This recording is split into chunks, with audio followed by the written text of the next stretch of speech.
Hello, happy Friday. Let's say hello and happy Mother's Day weekend.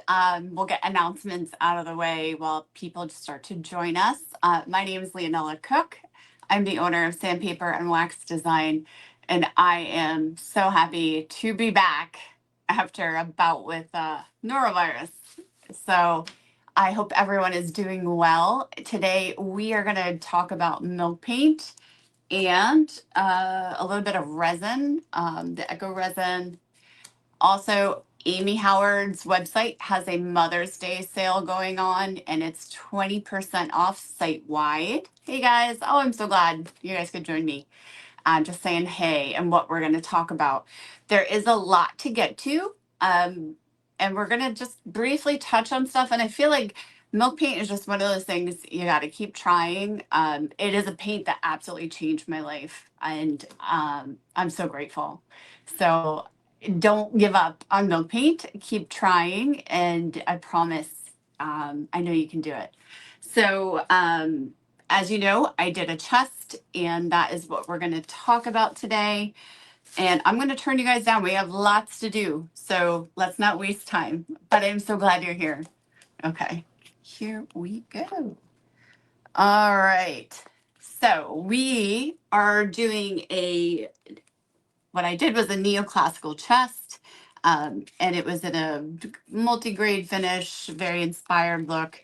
And I will show you at the end so you can see. The piece I had was painted by the previous owner, and the dog chewed the legs and it was in really rough shape. But so I'm going to show you how we can fix everything. So if you're going to start from regular wood, you guys, or if you're going to have to strip, what I had to do was strip that piece down and then stain it. So I went ahead and it's a lot of work to strip, but if you can, do one step and just go right over it. So, and then you start from your one step. But so we are going to use English walnut is going to be our stain.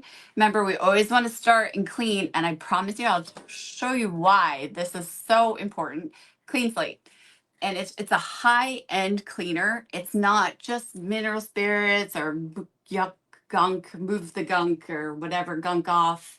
It actually is a furniture refinishing tool that's really important, and it'll get all the spirits that will bleed through your paint.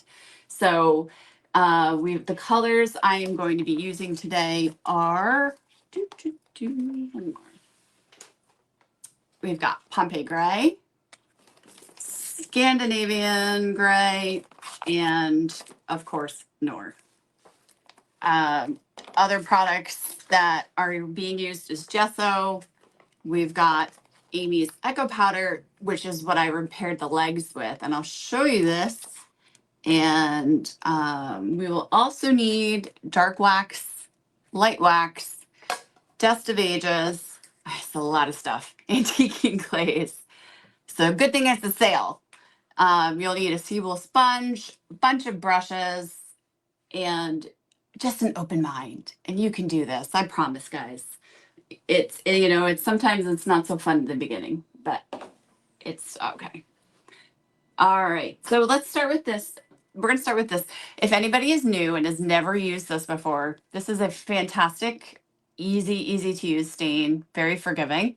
Uh, and it smells like lemons, like a lemony smell to it, which I love. So you would just use your brush. Just a tip brush, and I'm going to do it on the back. Just a regular piece of plywood here. You dip your brush in. And what's so forgiving about this, some stains, they want you to go with the grain, don't want you cross hatching. But this is so simple, especially if this is going to be your base under a paint, under the milk paint. And then so you would take a lint-free rag, or if you want it really dark, you can leave it as much or do more layers. But this is really a great place to start for milk paint, just like that. Super easy. This is already dried. And then we're going to talk about gesso. And there's a little bit of, I think, I put everything in containers. because otherwise I run out of space in my studio. So when you are mixing this gesso, it really depends on the piece. And I don't think a lot of people talk about this. If you're doing a flat surface, you don't necessarily want super thick gesso. When you are doing ornate pieces, you kind of want a little bit thicker, but then you also have to be cautious and mindful of where and how much gesso you are putting. And we're going to fill it here. How much gesso you're putting on ornate piece. So because you could lose the detail in the carving. But there are some times where you want it to really crack. And so I've already done one layer here. And when you're mixing gesso, it's a 1-to-1, but it'll be different for different situations. So here I want more cracking within the leaf. So I'm going to make it a little bit thicker. When you make the gesso thicker, it will have the higher potential to crack and get that really beautiful crack going. So I'm trying to get into areas where maybe the recesses where I'd like to see it crack a little heavier. Okay, and I'm gonna let that dry for a minute, and then I'm gonna stick the air dryer on it because forced heat will cause this gesso to crack. When you make your gesso, you don't want to paint with foam. That is a no-no. I will admit that. And you want to let that sit for at least a couple, like 2 hours. I let it sit for 2 hours. So I let it get nice and thick in that consistency. If you're using a blender, a blending stick, which I do, this is great. And then you can just easily whip off the excess. So I'm going to go ahead and just whip this up, take off the excess.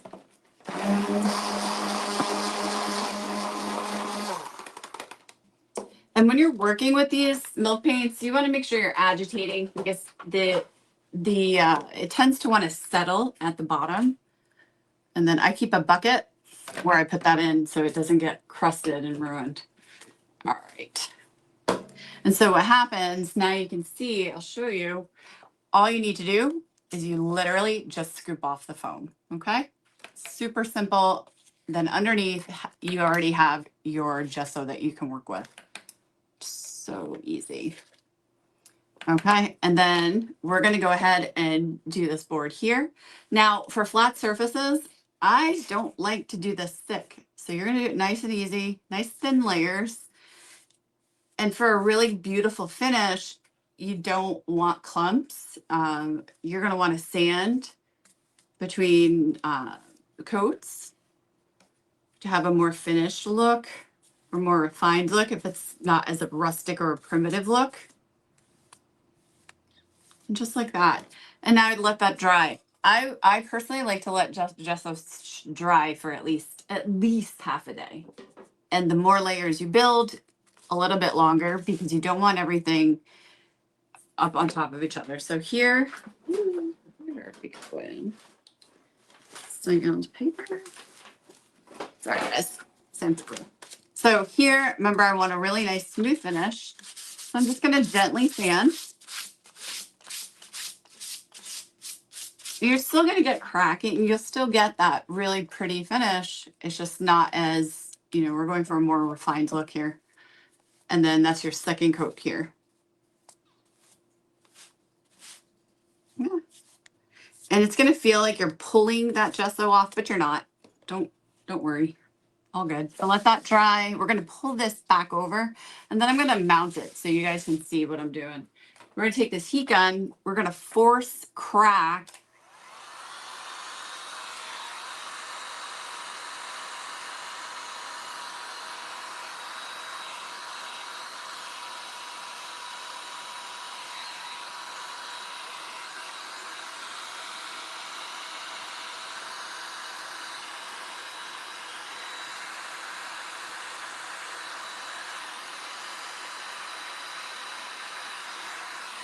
Okay, so then continue to let it dry. As you start to see it dry more, then come back and hit it again with that heat gun. So we're going to move on to something else while we continue to do this. So we're going to talk about the legs and echo powder right now. So I had to make a molding for these legs. the previous owner's dog chewed the legs off. And so I had to literally cast from a good leg a mold, just like this. And this is this was harder than I thought it would be. So it's actually a funny little story. But and you will probably see the video of me losing my mind. So we are gonna do some echo powder. And this stuff is so cool. If you have not tried it, I do recommend it for doing any small detail repairs. And you'll see on this chest, there's so much detail and it was damaged. So when you are using the echo powder, really follow the instructions. It is not an eyeballing material. You actually really do have to measure this. Because it's going to affect, and I'll show you what I did and to show you why, I eyeballed it and look what happened. Okay, now it's not, I didn't use enough echo powder. So don't eyeball this. Don't do what I did. And see, this one was made with the appropriate mixture, and I'm very happy with that. So make sure you're measuring. Don't just eyeball this stuff. It's going to affect the, I guess you would call it tensile strength in the, not compressive, but tensile. So here, 1, 2, and that's 3. So it's 3 to 1, 3 parts echo powder to 1 part water. And then 1 part. And if you guys ever have played with oobleck, if you have children, as I do, it's it's got a really fun consistency. Cornstarch, like a corn, you know how cornstarch glides. It's a very similar acting. Add just a tiny bit more water. Okay. And you'll see this. The more you move it, the more it glides. So making sure you really get it all mixed up.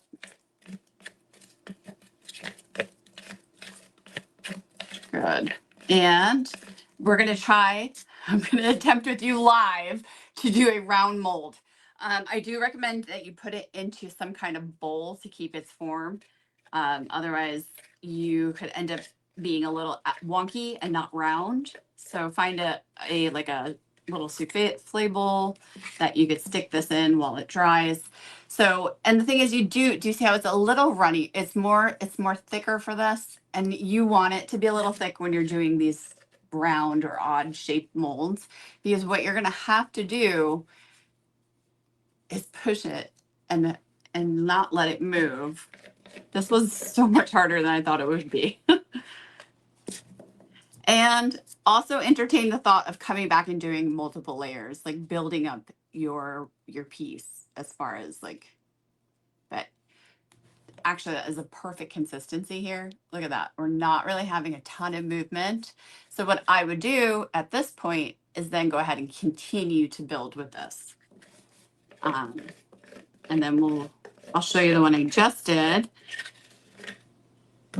Now, when you finish the echo powder, you're not going to just do milk paint right on top of it.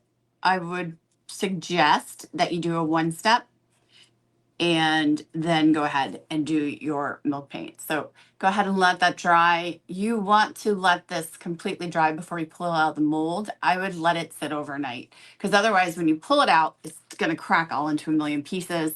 It'll be hard, but then you have to actually glue it all back together to put it back on your piece. And so, all right, let's see if I can.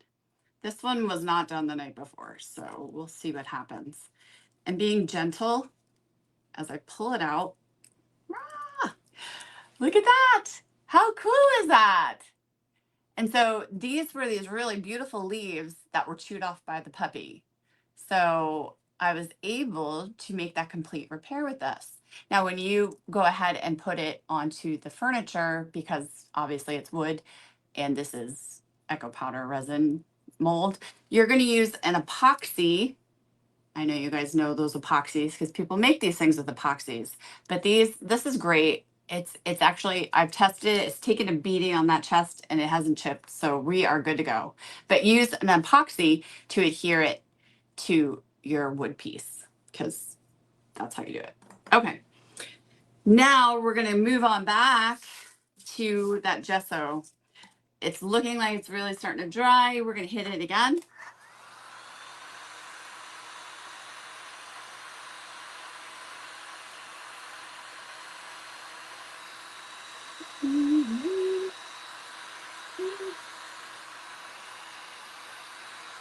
All right, we have some cracking going on. So I want you to see what's happened.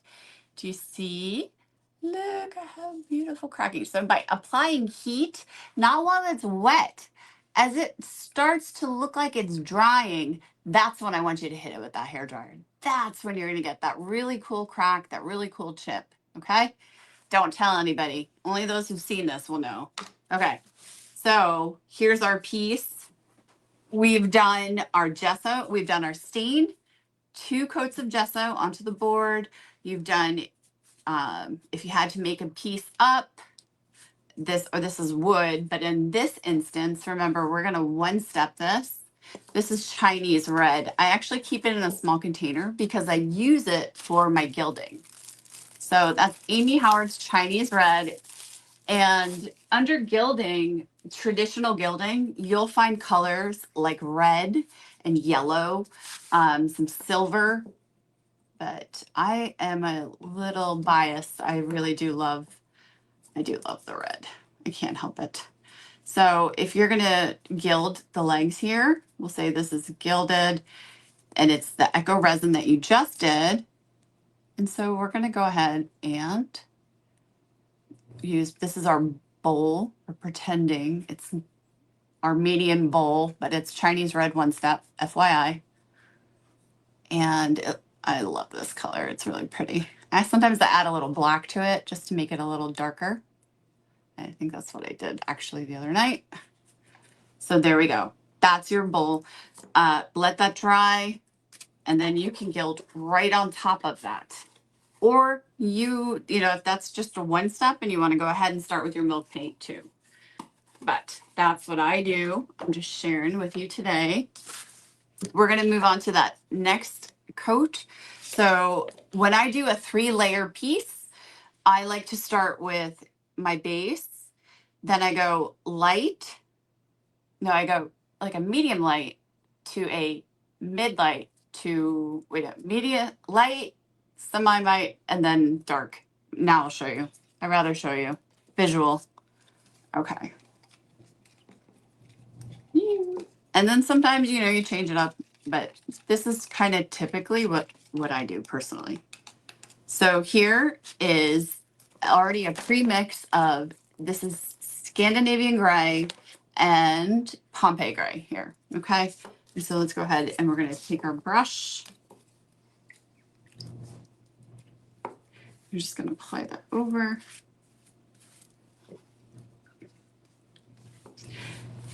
And here's the reason why I really stress waiting in between to do your colors, because if you paint over a wet milk paint or it's not completely dry milk paint and then you add your next color, it's all going to bind together. So you really want to give each paint layer an ample chance to dry, because as you antique it off, you're going to pull the whole thing off. But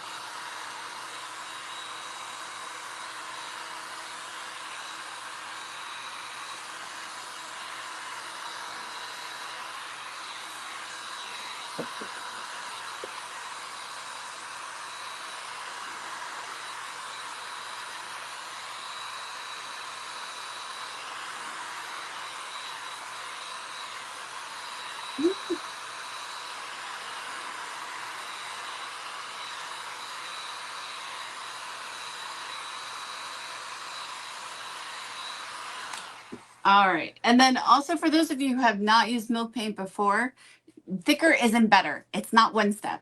If you make it so thick, you are going to go through so much antiquing glaze to try to pull that off. So my recommendation, I want you to think like it's a watercolor. It's a watercolor, guys. It's not 1-step. It's not whatever paint you use. It is a completely different animal.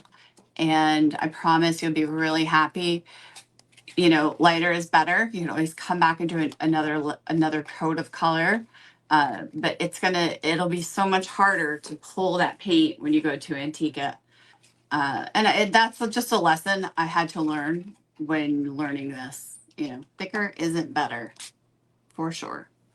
Okay, let me grab another brush. And you always want to agitate. As you see what's happening, this paint tends to want to thicken and settle to the bottom. So always agitating with your brush, moving this paint around, especially if you're mixing colors. You know, blue wants to rise to the top, and other colors will settle to the bottom. So really making sure you agitate correctly. And now this is not completely dry, but for sake of, for time, we'll keep going. So now I'm going to go with that lighter color in the middle because I want to create that contrast. You want to see a little bit of a difference, not just a little bit of a monochromatic difference so you can see the layers of paint. And sometimes some people like to do gesso in between. You could do that too. Just remember, give yourself time, give yourself patience.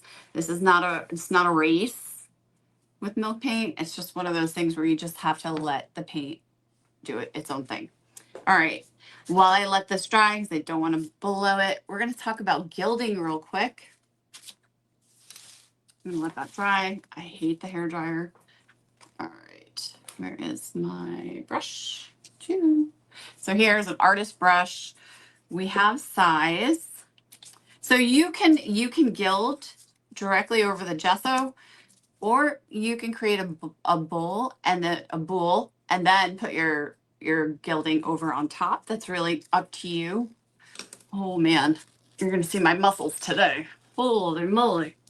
So you guys, learn from me. This will get so coated. I do so much gilding. I go through at least one or every other day. So make sure you clean off that top. Otherwise, you will do what I just did. Okay. So you're going to take your artist brush, and this is depending on what you want it to look like. You could do a complete full gild, or you could do a partial gild where it looks as if it's come off over time. And when you do that, you want to hold your brush, hand over the brush, and you're going to roll your brush along your piece. Now, if you're looking to do a full, complete gild, you're just going to paint that on. I do make sure you really stir up your size too. I didn't, the other day I went and gilded a piece and nothing, like the size just sunk through the milk paint because it didn't mix it correctly. So make sure you stir that up. And then maybe where you want it to peek through, we can roll just nice and easy. And you can always come back through, distress it with steel wool, but that is up to you. So we're going to let that come to tack for a second. We're going to move on to this piece. Remember, this is part of that leg that I just casted. Now we did a bowl over it. Bowl. I can't stop saying bowl. And we're just going to kind of do it sporadically here. Just now think about where the gilding would actually stay. So it's going to stay in the crevices, mostly crevices, right? For sure. And then you're going to go along just gently rolling over the top in the crevices because most stuff doesn't pick out.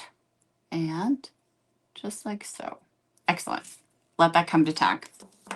Make sure you stick your brush in some water immediately. The stuff will ruin brushes. All right. Coming back to our milk paint.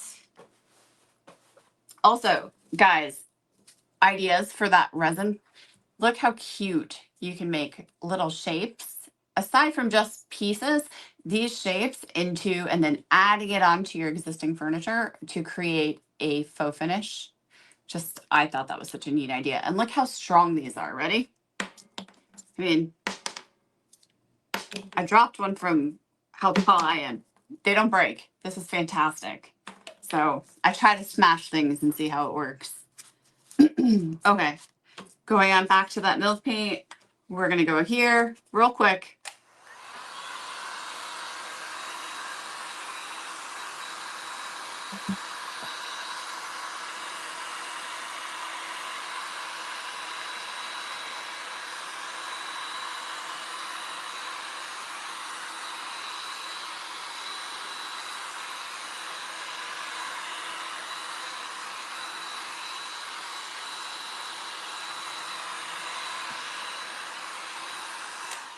All right, so now we're gonna do that last color.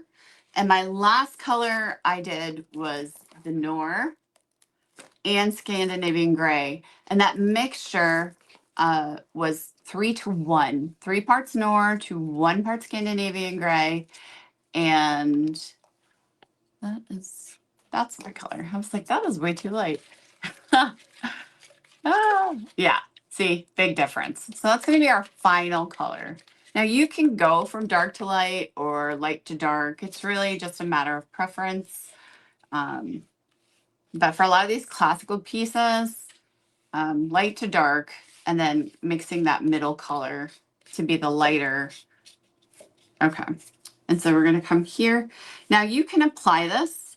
I like to, especially with this top layer, because I want this piece to look a little more finished. We are going to use our seagull sponge. So go ahead. We're going to dip that in. And this kind of helps to eliminate, especially for tops, to eliminate brush strokes. I am not able to speak today. Okay, cool. And just, you don't want any holiday. So what you can do, you could do kind of a combo. You can apply it with your brush, but I really don't want to see brush strokes. So I'm going to continue to use my seagull sponge. Okay. And that's it. If you guys want to cause chipping in the middle, like have chunks coming off, you could use the wax resist method by using the light antique wax. You could use a candlestick, and I've seen Vaseline be used. So it's really up to you. While we let this dry, I am going to take you over to my piece so you can see the legs, and we'll let that dry for a sec. So here's my piece, and here were the legs that were chewed off. And that is the Echo Powder resin. I'm really amazed. I did have to go ahead and chip some of the original wood off, but this is all cast, guys. That's pretty awesome. I did struggle with this one a little bit. The dog got a little too happy on this side, but I am really happy how this came out. So, and it's so strong. I'm not worried at all. I've already moved it probably 4 or 5 times. So, and then just I did a partial gilding here. I'm just dressing and pulling it off. And this is what I wanted to talk to you about. And I'm probably going to have to come back, even though it doesn't look like a mistake. This is something I really want to caution you guys with. When you strip furniture, sometimes what happens, this either you didn't get it all off or you didn't use clean slate again, and so some of that residual stripper or stain from the wood is actually trying to pop through. So in order to combat that, I do recommend using a shellac. You can use a can shellac or spray shellac to seal that off, because otherwise it will continue to come through no matter how many layers of paint you put on it. So just make sure everything is thoroughly cleaned. Go back through with that clean slate. And if you run into that, address it immediately. Don't try to continue. Don't just fight through it. Fix it, okay? Because otherwise, you're gonna have to do what I did.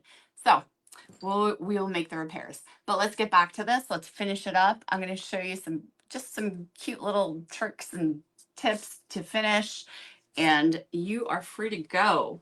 All right.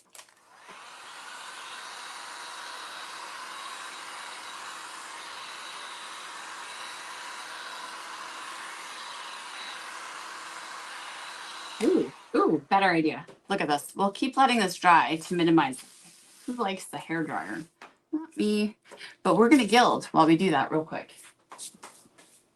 All right. So here, Amy Howard's gold leaf. You know, I've tried a lot of different gold leaves. Some of them have been disastrous, and Amy's has always been consistently great. So I trust it. So here, everything is separated. Typically, I use a knife. Where is my knife? My gilding knife. It is not in my pile. That's fine. So, you know, as you start to do this, you do want to wear gloves, but we're doing quick today. So here's the piece that we are doing. And then I'm just going to gently press this down. Now you can use, so we don't rip. Ooh. This is like a cat. I'm like a cat with tape with this stuff, I swear. Okay, put that over. We're just going to press it in. And you can use that. You really want to minimize touching it. And the reason for that, because as you come back through and you seal it, guess what? You just left your fingerprints on it. So look at that. How pretty. And so you'll take your brush. Typically, I would wait at least 4 hours before you do this. You want to really just let it dry to it. And there is something that I absolutely hate. Please don't do this.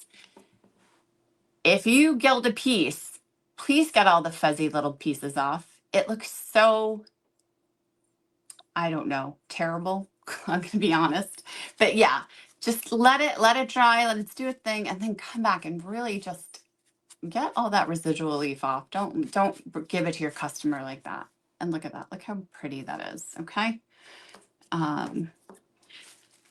And so then we're going to come to this piece. This is just with the gesso. And I love, oh, look at that, guys. Look how pretty. I love the cracking we're seeing in that. And that'll look really cool with the leaf popping through too. So just kind of pop, pop, pop.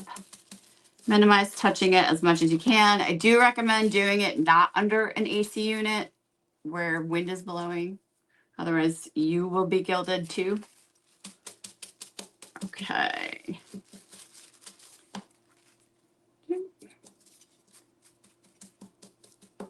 I'm just pushing it on and then gently sweeping it off. Make sure you use a new chip brush. Don't use one that's been used for milk paint because it's all that calcium carbonate will make your brush really rough and it will just rip your leaf right off. So we're going to be pretty gentle with this. Okay. And then just a partial gilding. Okay. Now, it's really important that you seal leaf because especially if it's not true gold leaf, it will tarnish. So you can seal it with wax. I do recommend if it's something in heavy use that you seal it with the matte sealer and then go ahead and distress from that point. So going back to our milk paint, while we let that all dry, turn this back on. We're almost done, guys. So you're doing awesome. Woo.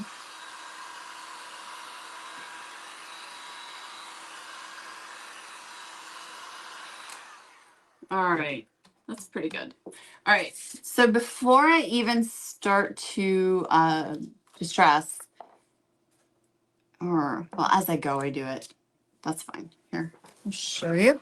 Have a bucket, especially when you're working with dark colors, have a bucket of water near you and your antique glaze, because otherwise you will end up, you're just going to redistribute the color all over the place. So make sure that you have multiple buckets to clean off your Seabull sponge. And so we're just going to use antiquing glaze. We're going to put that in there. Okay, Seabull sponge. And now I want you to think about what we're doing, just not haphazardly distressing and going all over.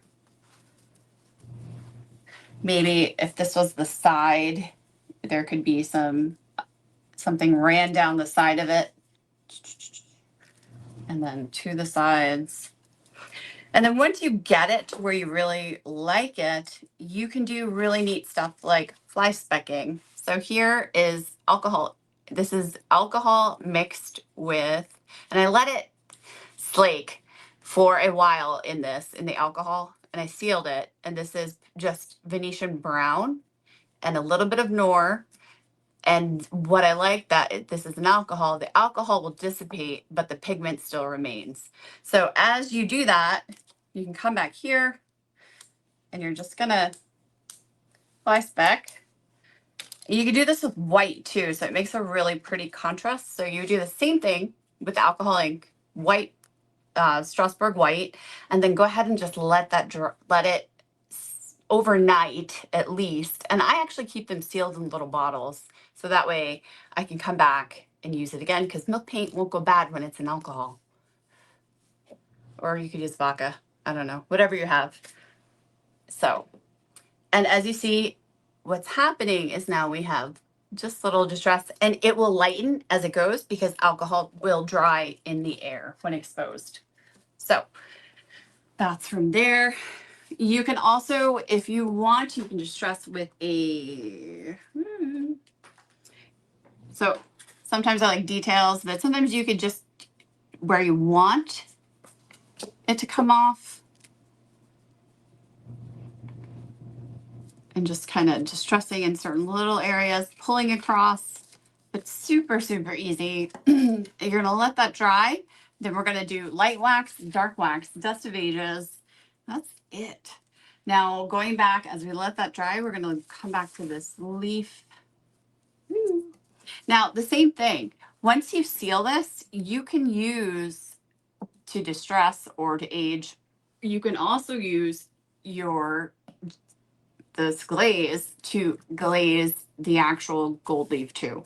And I'm going to do it without sealing it, but if you do it without sealing it, it's not going to work, guys. It's going to eat the leaf. The leaf will actually turn green because of the chemical composition attacking the actual gold leaf. So you need to seal this no matter what, but I'm just showing you that you can stain your gold leaf with like this and patina it by using the gel stain. So again, remember, you must seal this leaf before you do that. Otherwise, it will peel off, it will turn green, and I promise you it will be green. Okay. But this is a fun way to do it too. If you want it to be more selective of where you're putting it, you don't want to use as much wax. And then again, you could take your rag and just kind of clean up where you don't want it.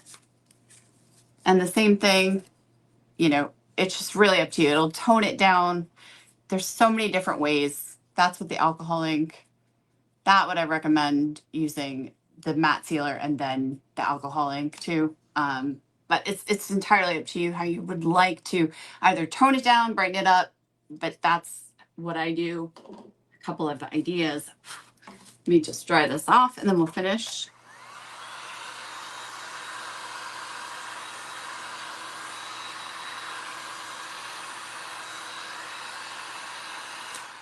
All right, so then here we would go with our light wax. Light wax. And you want to offload and just brushing over. Now, if it's a top and it's a buffet like I did use matte sealer on the top and then I went ahead and waxed. Anything that's going to have a high contact, people are going to put stuff on their purses, books, you name it, dragging things across it. You really want to protect that finish. It will change the color just ever so slightly, but it won't give it a sheen because it's a matte sealer. So letting that come to tack, then you're going to take your dark wax. We're just kind of moving ahead, unfortunately, because of time. So really be careful with the dark wax. You can overdo it, but you can also make it really pretty. And so what I would focus on is the edges or high touch, like on a knob, around the knob. Don't halo it so it's so dark, and we're just lightly feathering. Just like that. Perfect, perfect. All right. And then you could also do wax on your gold leaf. It's up to you. And then I'm just kind of go here. I'm gonna let that continue to dry. And then, so we've waxed it. Typically I would let that sit for about at least 30 minutes before I even consider, because what happens now, you make another color. But here's your dust of ages. I do a dust box, guys. It's so much easier to deal with. I put it under and then I go ahead and do that. And then make sure you're not doing this near a ventilated, like a open blowing, will blow into your face. Try to do this somewhere where you can control it. And then let it sit. Once you let that sit, you can come back and you would take a lint-free rag, obviously, and then just gently, ever so gently, you'd pull that off, and then hopefully not end up with a giant mess.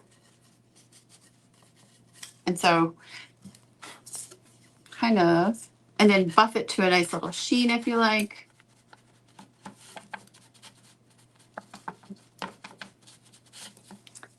And that's, it's not perfect, but it is the idea of it. And I'm going to bring you back over so you guys can see what I did.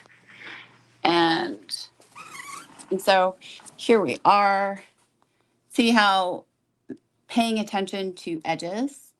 It's really important. Like something like this would have been hit on the corners, on the edges. Okay. Most abuse on furniture happens where? In the corners, where it gets picked up multiple times. And then, you know, along the sides of where it was wiped down. And then, you know, distressing, you can pull, you can scrape using a scraper to pull back here. And then, of course, around the knob, see how when somebody grabs it, this is where my hand would continually touch. This kind of things are super important. Little details that I think we forget sometimes. So that is it. If you guys have any questions, please feel free to ask me. I'm so glad you can join me today. I hope all of you have a wonderful and happy Mother's Day. I'm so happy to be back and not sick. Mwah! And remember, there's a sale, so check out Amy Howard's 20% off site-wide. Bye, guys.